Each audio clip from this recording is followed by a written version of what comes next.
Hello guys, welcome sa aking YouTube channel. For today's video guys, may i-share ko sa inyo guys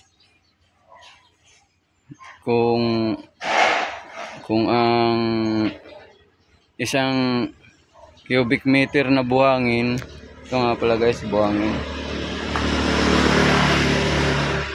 Ang isang cubic meter na buhangin, ilang bag ba? Ilang sako ang isang cubic meter na buhangin. Ang isang cubic meter nga pala guys na buhangin, pag linagay sa sako, base sa aking experience guys, 25 na sako yan, 25. Kung malaka puno guys, yung sako ng simento, pag malaka puno, 25 na sako yan. Kung parehas din karami ng simento, 30 sako yan guys, itong buhangin. 30 sako, isang cubic. 30 sako yan, itong buhangin.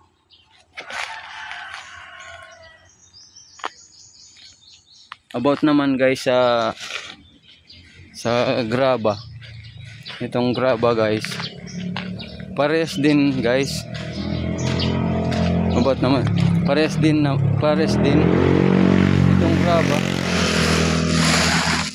itong graba guys.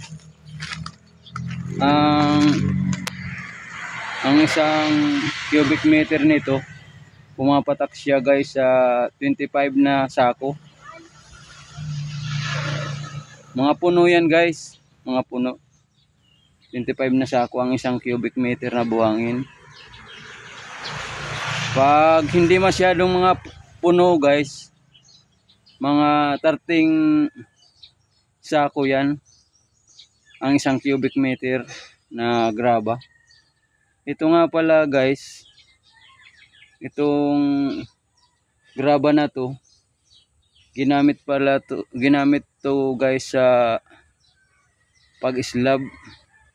Ito nga pala guys, ganitong mga kalalaki na graba. Ito ginagamit to sa pag-slab. Ang size niya guys is 3/4. Kung mga ganito guys, 3/4 to guys. Ganito 3/4 ang ganitong graba. Yung G1 naman guys, hindi na yun pwede guys sa slab kasi malalaki na yun guys. Ganito pala ang G1 malaki na to guys, hindi na to pwede sa slab. Ang tamtaman pala guys sa pag-slab na ginagamit na graba, mga 3/4 lang. 3/4 ganito guys, mga 3/4 ganyan magandang ginagamit sa slab. Ganyan lang kalaki. Kung mas sigurado naman guys, kumabit kayo pag ma-slab kayo guys, gamitin nyo na lang yung ganito lang, yung 1/2 na lang yung gamitin nyo. Yan, maliit lang ganito, mga 1/2 lang ang gamitin nyo guys. For today's video guys, para sa aking experience lang yan guys, sa aking experience. Kaya guys, kung bago ka pa lang sa aking YouTube channel,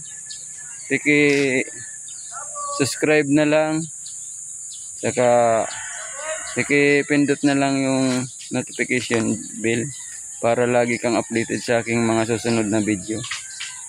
Like na din guys, para lagi